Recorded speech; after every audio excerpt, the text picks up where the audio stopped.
let's get scary.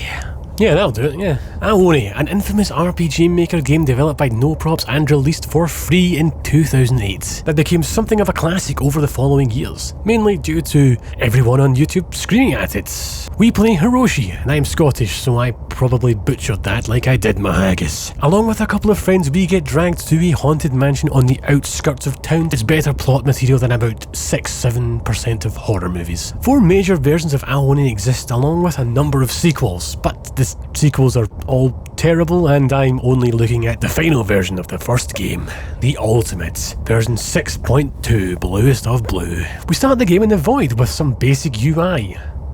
Horrifying. The text UI is all about as default RPG Maker as it gets, but with some decent hand-drawn character portraits. It's fine. Although we still have no icon for the game, really. There's nothing in this game that's icon-worthy. Nothing. The mansion itself clearly had some love and effort. Even this has better windows than Pokemon ZA. A coat of arms, birds, dead trees. It looks good, even if it is just made up of stock assets. It's a shame the game runs in 480p resolution, or whatever this is. And it can't run in full screen without causing...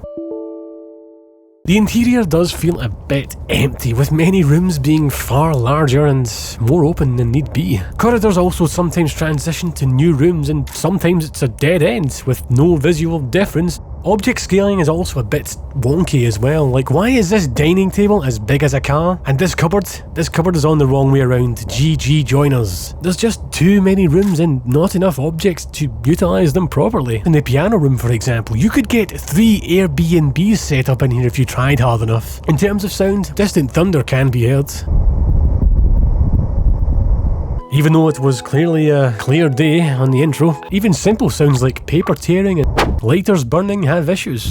Could we not get a real paper tearing sound effect? You had to make do with blowing into a mic? Really? This was where you draw the effort line? This was asking too much? Despite all my moaning, the tone is decent so far. It's quiet, it's eerie, and it's not in your face ooga booga style. Apart from when it is. The front door's locked behind us when we entered, and windows are apparently absent.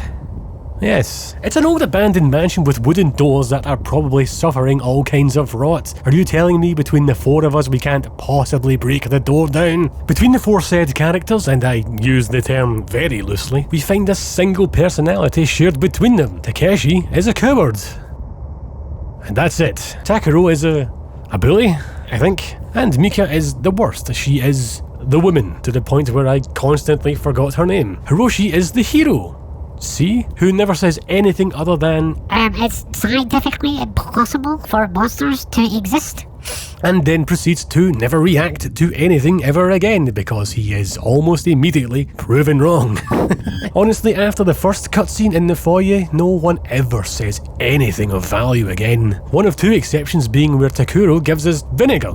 I'm dead serious. Maybe that's why Hiroshi won't return to his friends when he's given the chance. Not because of invisible walls. Oh no, I really want to help you guys. No. Using the arrow keys to move instead of WASD feels incredibly awkward these days, but a bigger problem is RPG Maker working on a grid system we can't see. So there is times when you change direction, but then there's a delay before Hiroshi knows what to do. It's clunky and frustrating, especially when navigating tables and chairs. Weird complaint. This banister thing got me killed twice. The only upside here is that the monster works on the same grid. If we're all struggling, then no one is. But I assure you, everyone is struggling. No safe rooms in this mansion, and no autosave, which means we either need to save intelligently without knowing what's coming, or save every 2 seconds. The smash we heard earlier was a plate known as our first inventory item, or 1/10 of an inventory item anyway. House cleaned. Enjoy this because every other item is hidden pixel hunt style. Look at this carpet. How was anyone supposed to see this back in the non-HD days on a 4x3 monitor? The game doesn't explain its inventory system or anything else directly, but it does come with a readme, which is only slightly immersion breaking. Death itself. Oh, hold on, let me check the manual to see how to use my gun. Fortunately, the mechanics are softly introduced in the game, like hiding. Takeshi, a coward mind you, is found hiding in the closet. Don't say it. Showing us that this box is safe. For reasons. I don't know. So we act like a good friends and abandon him. We don't even close the door for some reason. But what are we hiding from? Well, our first glimpse of the monster comes through the bathroom door. The bathroom door, the perfect place for a window. It's the only bathroom in the entire mansion, come to think of it. And the only window in this part of the mansion too. Sure. The background audio cutting to silence and the controls locking up ruined this scene for me. Imagine walking in your own home and suddenly there is complete silence. And then you get paralysed. You're gonna wonder what the hell just happened.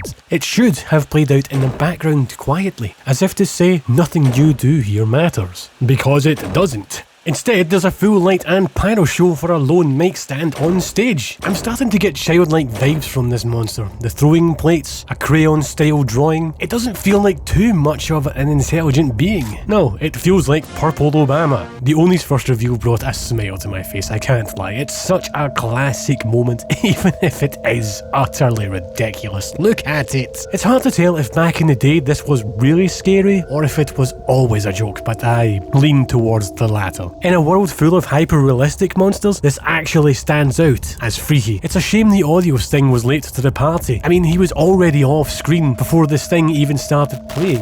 The game has some good ideas, it does, but the execution always feels a bit... that's the best we could do. Or maybe it's some sort of hallucination. Oh no, wait, no, he left a key, so it is real. Oh. The Oni chases Hiroshi in a very basic get from A to B in the fastest path move. No special power, no attacks, nothing but walking. So we walk away, and try not to let the lack of diagonal movement bother us. Well, that's embarrassing. Every death screen is identical and fairly bad. No audio again, no animation, no fluff text, just cut to black. What you're supposed to do the first time, I think, is hide in Takeshi's closets. Why would you think to try that? It was occupied. Well, it turns out Takeshi left, but again, why? His only character trait is that he is a coward, yet he's apparently started wandering around even after he already seen the Oni for himself. Well, the second time around I got caught on the used tissue he left behind. Ew. So, I can walk through this couch, but not over this junk mail. Cool. You have to interact with the hiding place in order to hide. That's a stupid complaint. Well, how come the doors are automatic then? Inconsistency is not something you need when running from the 2008 President of the United States. Maybe it's because the pacing during hunts is a bit odd. When coming into rooms you can hide in, the Oni is so far behind you, apparently, and it's obviously to allow time for the player to get to the other side of the room and into a hiding place, but it just feels off.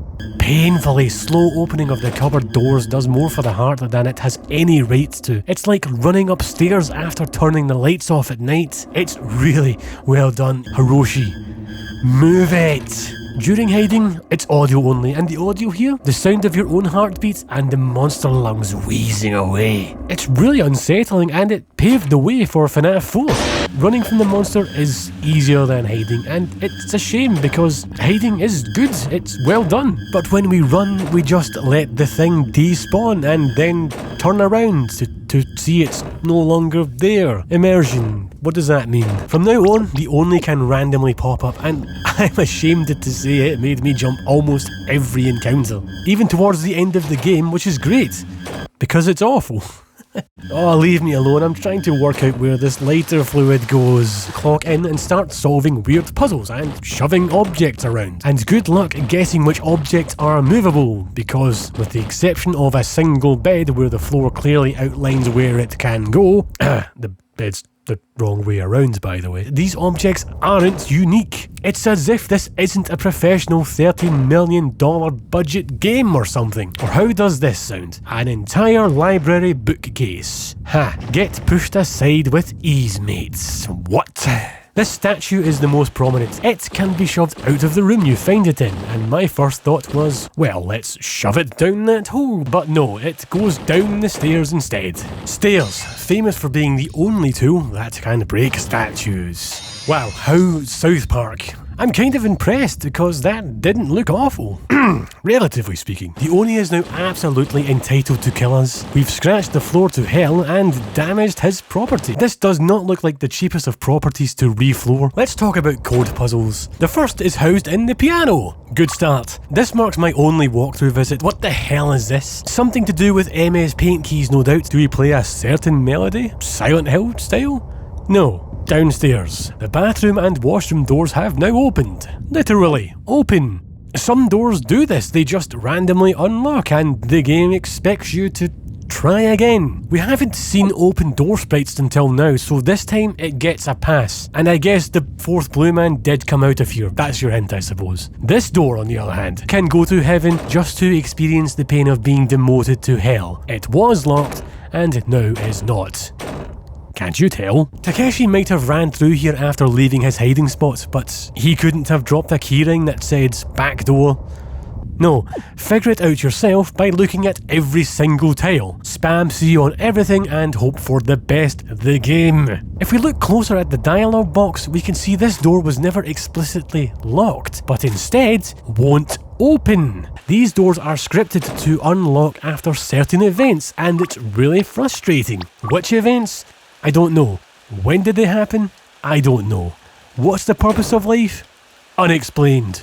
In the Blue Man's Loo, we find there's a screwdriver in the bathtub. Oh, here we go. Was the Oni conducting plumbing maintenance? It's just his boiler suit. Anyone suffering drought out there? Have a word with the Oni. The second time this happens, we get a rusty key. Gee, I wonder how it got rusty. Now we can combine objects. If you select the correct one of multiple objects, wait, what? If you use the wrong one of two objects, nothing happens. You can squirt onto the tissue, but you can't use the tissue to catch the squirt. There must have been additional logic programmed to make this more annoying than need be. I can actually respect that. Wiping the piano with the tissue-mounted soap gets us blood-shaped numbers. Sure. To me, the keys hint looked like the keys had been flipped upside down. So the 9 is actually 6, and the 5 maybe 2? But no. But actually yes, they've been rotated. 6152 then becomes 9156. From the C to the D to the E to the C, I like blue Uzi and I want it, please. This was the hardest puzzle in the entire game for me. So who the hell decided to make it puzzle number 1 then? All this just to find your kid's bedroom key? How long have they been in timeout? Mika, somehow having solved the piano puzzle and then resetting it, is hiding here. We fight our way out of the mansion, guns blazing, and we live happily ever after with our 2.13 children. No, she stays staring at the corner. Her inner monologue is just TV static. Not even a comment on what we're doing when we shove this chair around. Mika, you're less use than a plate shard. You know how the kitchen probably houses various sharp objects? Me neither. Get the plate shard out again. Oh, the door has no knob. Fair enough. That knob bulge would probably stick out a few inches. Anyway, there is a knob, he's playing the game. This plate shard to reveal door mechanics gets used 3 times. Plate companies should make this a tagline. Great for party foods, family dinners, and plastering. With such a high caliber puzzle, I'm expecting big rewards. And I'm correct, because we get one of the most iconic moments in internet gaming history. When YouTubers first popped off, many grown men screamed at this. Mika's scream is the only voice we ever hear. Something major must have just happened. Given that we probably angered the Oni now, well, one can only imagine. Only imagine. Yeah. The Oni appears to be eating Mika? It's the only time we see this animation, and it's a shame because it's really eerie. Don't look at me like that. Maybe later. You know, something about Mika seems off. I don't know what it is though. I guess the Oni can absorb victims' looks, or it's handy at making wigs. Honestly, this makes the Oni feel even cheaper, and it was already on Temu. Mikoni acts identical to the main Oni in that she just chases us with little ideas of checking laundry baskets. These Onis could play hide and seek with the floor and lose. The transition animation was surprisingly smooth considering how rough much of the game's presentation is in general. I imagine more time was spent on getting that right than the face right. Or wrong. The jail cell puzzle is worth a quick mention. It's a load of weird symbols that only reveal themselves to be numbers after looking through the jail bars. It's right there. It is obvious, yet it isn't, because a prisoner doodling about breaking out of the bars is completely normal too. It's really nicely done. Onto the annex. That means extra part. It's darker and it's creepier, a parallel to how bad things are getting for Hiroshi. And it's a theme that continues apart from... There's only one notable puzzle in this miserable building. 3 identical dolls stand in this room, 2 in another. But anyway, we take doll number 3. Like a convention goer picking a fake sword. Yes, this one is better than the rest. Really is. The statue from earlier held a blue gem. Take note that Resident Evil pointed out the statue held something before you broke it. You know, so you knew to break it. An interesting thing here, ignore the suicide victim. This puzzle on the wall is a total red herring. You're not expected to complete it, which is good, because you can't. No, instead you use a doll head and then the puzzle faints. How the hell did the owner of this mansion ever expect to get his stuff back if you need to burn dolls? Keys, man. Keys. This is the only real character development we get. Maybe if these guys weren't cardboard you might care, but they exist for no reason other than to die. Well, don't we all? Takeshi. I'm sorry. Blondie seems even more ridiculous than the others. It's the hair. Mika turning Oni I understand because it seemed to eat her like zombies, but Takeshi hung himself, so why does he turn? And where does he get that hair dye? Walking around blindly, listening to the 10-hour version of Oni breathing lo-fi beats to relax and study to, I found a colour-coded door, which caused the lights to come back on. For a second. What? 2 libraries in and finally we can read a book. Oh. I thought this was a bug. It looks like the box that appears when emojis break in text. But no, this is how it's supposed to look. It tells the tale, I think, of an Oni coming home. I don't understand the symbolism. Then we find a bookmark in a 4-page book. Wow, whoever left it here probably needs a break after reading someone's t-shirt. Bookmark, keypad, label, count the dots, 1, 2, 3, 7. All of that and you're a hair away from 1, 2, 3, 4 is the PC password, passwar. If the book held some lore, sure, this would be a good excuse to tie it in. But no, we just hid the key next door to the door with a hint on the door. What do you mean someone broke in?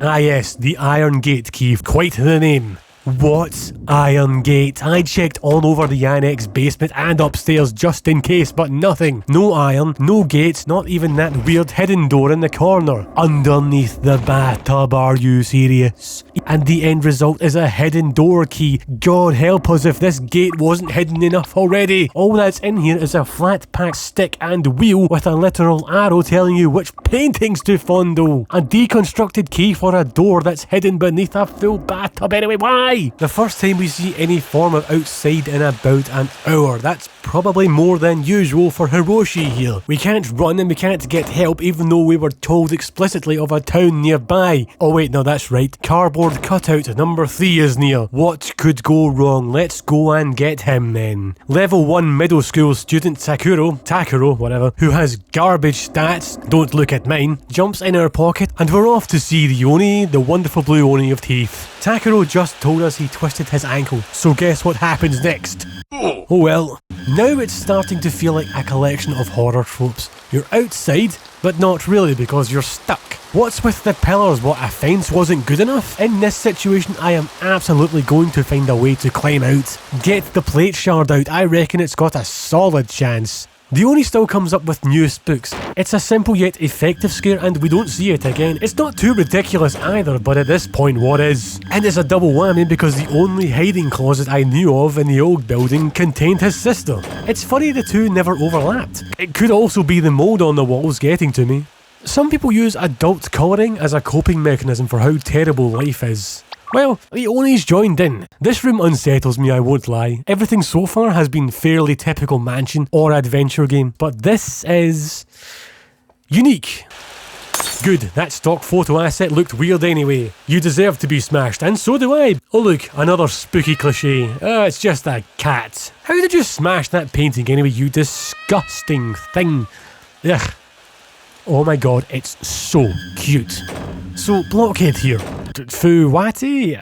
Dive bombs in straight lines. What fancy AI we had back in 2008, really pushing the boundaries here.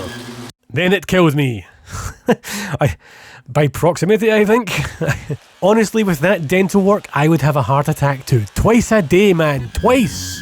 Maybe I was too harsh because the second attempt, it didn't spawn in at all, and that was the end of that. This area, it makes me think of cults and sacrifices. You could say this is good environmental storytelling, and I can't argue, but I would like something more concrete. Oh god, quite the collection. This is a great room, weird opinion. It's one of the few that you remember. These are retired guys from earlier versions of Oni, and it's such a good throwback to the 5 people who will kill, referencing old versions of your work while still making perfect sense in the context of the current work. It's good. Hey look, they even got the Blockhead guy, then you have to spam the door to leave. But then you're supposed to turn right back around and go straight back in. Why would you try that? Hallucinations? No, because you can die. Oh hell no, that ain't no middle school student. I knew it, it's a high schooler. How the hell does it speak now? It's a really good scale. Once again, it subverts my expectations to make me twitch. Next up, they're gonna learn to drive taxis. The only possible ending to Oni is a letdown. Another standard Oni chase, and it's not even the original Oni. No music, no interesting route to run, no obstacles to dodge, no attacks to avoid. Just a leisurely stroll down a path. Why not have every single Oni chasers here in a gang? That would be some form of climax. Even the outro cutscene is just the intro cutscene reversed. We ran to town and the others were never seen again. Wow, how inventive. Presumably we never said much because if we did it would be grippy sock time. Again. Takeshi? Nah man, I haven't seen him since last Tuesday. Mika who? It feels pointless. Unless you film yourself playing it, of course. We went into the mansion knowing nothing and we left with less. Now there's at least 3 more Onis running around. We cut to some tiny guy back in the mansion with an eye toy type effect, and we're supposed to understand or care? An inside joke to an older version of the game, perhaps? The thermal vision here was never used anywhere else, so it just seems bad. The ending as a whole could have been improved just by cutting this scene. And who the hell are you? Our Oni sets out to give you puzzles and scare you. Pass. Maybe it was a joke between friends that just found itself into a real game. Honestly, that's impressive. The puzzles are interesting, ranging from what to bro, just open your eyes. The monsters are ones you might even remember, and they made me jump more than they really should have. But then so does any loud noise, and it does it for free, which unironically makes it better than Silent Hill F. The only part of notable difficulty was the piano keys, and I still say they could have been improved with a hint to rotate rather than flip the keys. A cult classic, but it's really just about the face. The Oni, apparently worthy of multiple movies, oh good god. Beyond the face, our Oni is nothing special, even with the wig DLC, and the superpower is just, I can walk forwards. All face, no real personality. Our Oni is an Instagram model.